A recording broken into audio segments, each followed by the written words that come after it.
Hi folks, this is my first time doing a how-to video on YouTube, but I wanted to just share quickly what I found as a remedy for my Bosch dishwasher, which was reporting error code E15. That code, according to Bosch, indicates that water has entered the lower chamber in the pump area, and so here's what I found and what I did.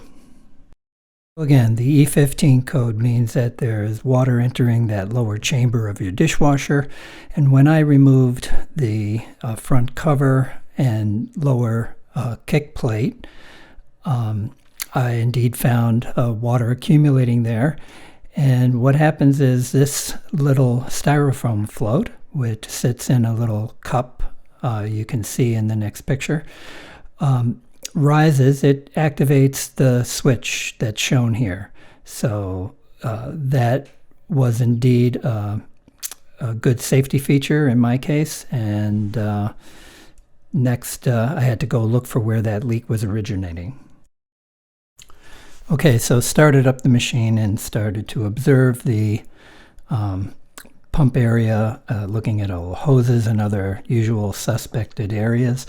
And I spotted some glistening spots between the sump basin and the diverter assembly, and you can see it in this one video, in this one picture.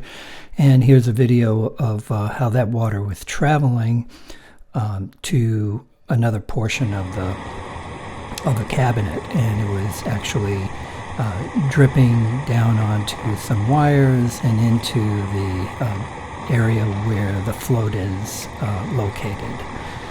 So that was, in my case, the only leak that I had, and that's what kicked the E15 error.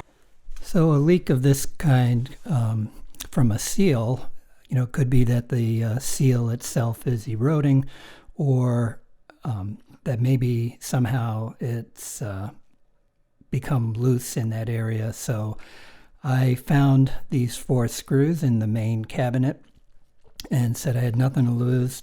I started to tighten those down a little bit. You can see the 4 screws I'm talking about here, and next ran it through a few cycles, a rinse cycle at first, and then a medium cycle, and then the full wash cycle that we usually use. And so far it has been holding up just great.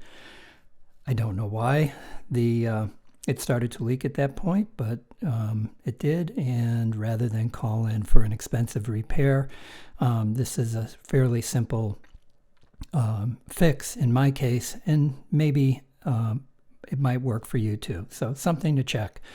I will put a link to one of the parts suppliers that I found that actually shows this seal. You can see it in a diagram on their website.